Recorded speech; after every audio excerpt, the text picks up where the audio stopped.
সোমবার সুপ্রিম কোর্টের শুনানির পর মঙ্গলবার বেলার দিকে সাংবাদিক সম্মেলন করলেন জুনিয়র ডাক্তাররা। স্পষ্টতই নিজেদের ক্ষোভের কথা জানালেন আন্দোলনরত ডাক্তাররা। সোমবার সুপ্রিম কোর্টের শুনানির পরেই দীর্ঘজীবী বৈঠক করেছেন তারা। এরপরে ফের পূর্ণ কর্মবিরতিতে যাওয়ার সিদ্ধান্ত নিয়েছেন তারা। মঙ্গলবার সাংবাদিক সম্মেলনে তারা জানিয়েছেন, আমরা একটা সদর্থক ভূমিকা দেখতে চেয়েছিলাম, কিন্তু রাজ্য সরকারের তরফে তাদের কিছুই জানানো হয়নি। তাদের মতে রাজ্যের তরফে যা যা কিছু করার কথা ছিল তার কিছুই রাজ্য প্রশাসন করেনি। তাই এই অবস্থায় তারা ভরসা করতে পারছেন না যে রাজ্য প্রশাসন সদর্থক ভূমিকা নেবে।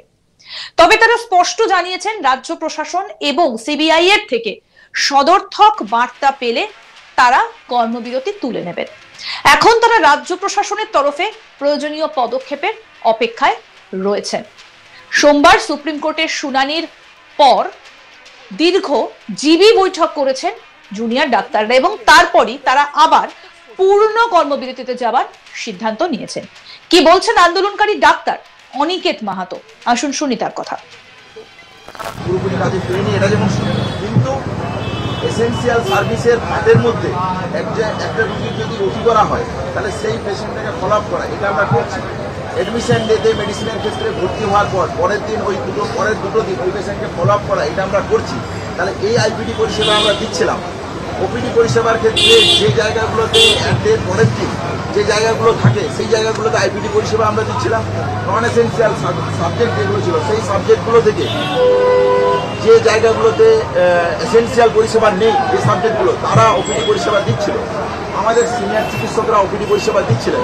তাহলে এই ছিল টোটাল পরিষেবার জায়গা।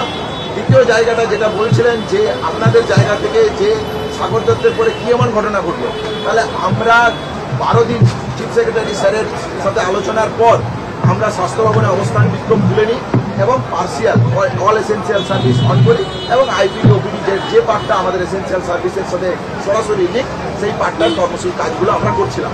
তাহলে সেই করতে গিয়ে আমরা দেখতে পেলাম যে এই 12 দিন পরেও রাজ্য প্রশাসনের দিক থেকে যে ডাইরেক্টিভ চিফ সেক্রেটারির কাছে আমরা নিয়ে এসেছিলাম, সেই নিয়ে বাস্তবায়িত কোনো রূপ ভিজিবল স্টেপ আমরা তো করছি না যে আপনি রুম তৈরি করুন, সব শেষ হয়ে যাবে তারপর আমরা কাজে করবো।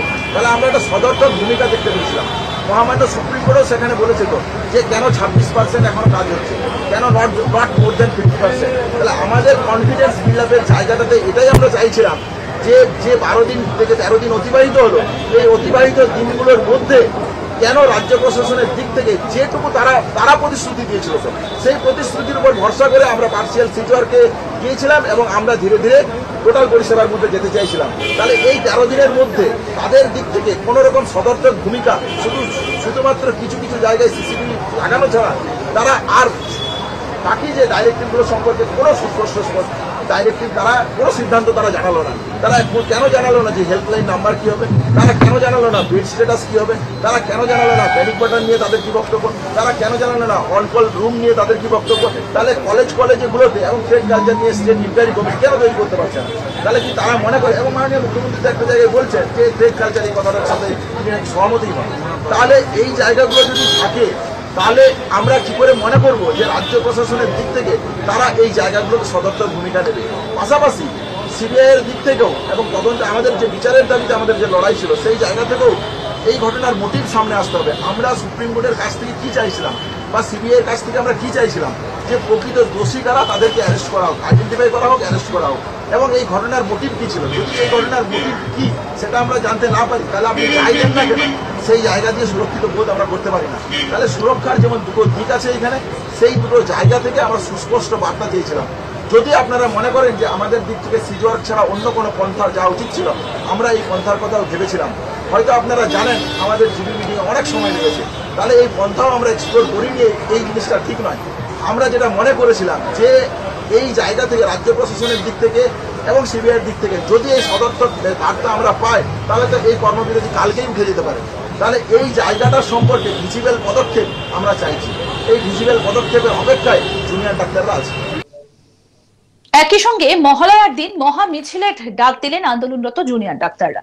তারা জানিয়েছেন, দোষীদের দৃষ্টান্তমূলক শাস্তির দাবিতে আগামী 2 তারিখ মিছিলের ডাক দিচ্ছি। মহালয়ার দিন একটি মহা মিছিল এবং মহা সমাবেশের ডাক দিচ্ছি। কলেজ স্কোয়ার থেকে ধর্মতলা মহা মিছিল শুরু হবে। ধর্মতলায় মহা সমাবেশের আয়োজন করা হচ্ছে। নাগরিক সমাজকে এই মহা মিছিল এবং মহা সমাবেশে যোগ দেবার আহ্বান জানিয়েছেন তারা। কি বলছেন আন্দোলনরত ডাক্তাররা, শুনবো এই বিষয়ে তাদের বক্তব্য। আমরা ইতিমধ্যেই প্রেস কনফারেন্সের মাধ্যমে সবাইকে জানিয়ে দিয়েছি, অভয়ার ন্যায় বিচার যেভাবে দীর্ঘসূত্রিতার জালে জড়িয়ে পড়েছে তা আমাদের হতাশ এবং ক্ষুব্ধ করেছে।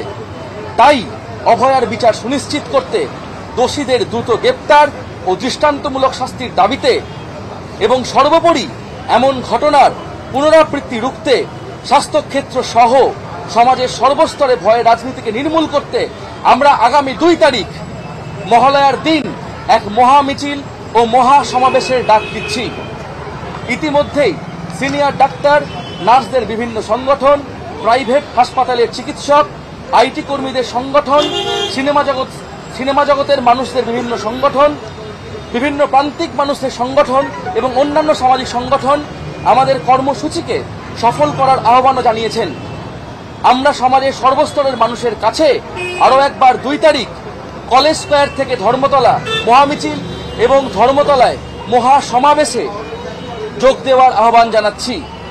আমাদের প্রতিবাদ জারি থাকুক। অভয়ার ন্যায় বিচারের দাবিতে এক সুস্থ, জনমুখী, ভয়হীন স্বাস্থ্য ব্যবস্থার দাবিতে ও সর্বোপরি সমাজ থেকে ভয়ের রাজনীতিকে নির্মূল করার লক্ষ্যে we want justice, we demand justice. প্রসঙ্গত বলি, সুরক্ষা না পেলে কাজ নয়, এই মর্মে ফের পূর্ণ কর্মবিরতিতে ফিরলেন জুনিয়র চিকিৎসকরা। তাদের দাবি, কাজের জায়গায় ভয়ের পরিবেশ নির্মূল না হওয়া পর্যন্ত তারা কাজে যোগ দেবেন না। সাগর দত্তের ঘটনাকে সামনে রেখে তারা দাবি করেন বাধ্য হয়ে কর্মবিরতিতে ফিরছেন তারা। কতদিন কর্মবিরতি চালাবেন তাও স্পষ্ট করে দেয়। মঙ্গলবার সাংবাদিক বৈঠকে জুনিয়র চিকিৎসকেরা জানান, শুধুমাত্র কাগজে প্রতিশ্রুতির জন্য আমরা আন্দোলন করছি না। আমরা আন্দোলন করছি রাজ্যের স্বাস্থ্য ব্যবস্থায় পরিবর্তনের জন্য। আমাদের কাজে ফেরার জন্য কাজের পরিবেশ সুনিশ্চিত হয়নি এখনো। একথা আমাদের কাছে স্পষ্ট হচ্ছে সাগর দত্তের ঘটনা থেকে। শাসক দলের বিধায়কদের হুমকির মুখে দাঁড়িয়ে আমরা প্রমাণ পাচ্ছি ভয়হীন পরিবেশ এখনো পাইনি। আরো একটা অভয়ার ঘটনা যাতে না ঘটে তা সুনিশ্চিত করতে গেলে এই ভয়ের রাজনীতির উপরে ফেলে ছাড়া, এই রাজনীতি উপড়ে ফেলা ছাড়া আর কোনো উপায় নেই। স্বাস্থ্যক্ষেত্রে চালু সিন্ডিকেটের বিরুদ্ধে কোনো তদন্ত শুরু হয়নি, যে কারণে বাধ্য হয়ে আজ থেকে ফের পূর্ণ কর্মবিরতিতে ফিরছি। সরকারের পক্ষ থেকে সুস্পষ্ট পদক্ষেপ না পাওয়া পর্যন্ত কর্মবিরতি চালিয়ে যাব। মঙ্গলবার রাতভর টানা 8 ঘন্টা জিবি বৈঠকের পর এই সিদ্ধান্ত নিয়েছেন চিকিৎসকেরা। আরো আপডেট পেতে দেখতে থাকুন আজ তাক বাংলার ইউটিউব চ্যানেল, সাবস্ক্রাইব করুন।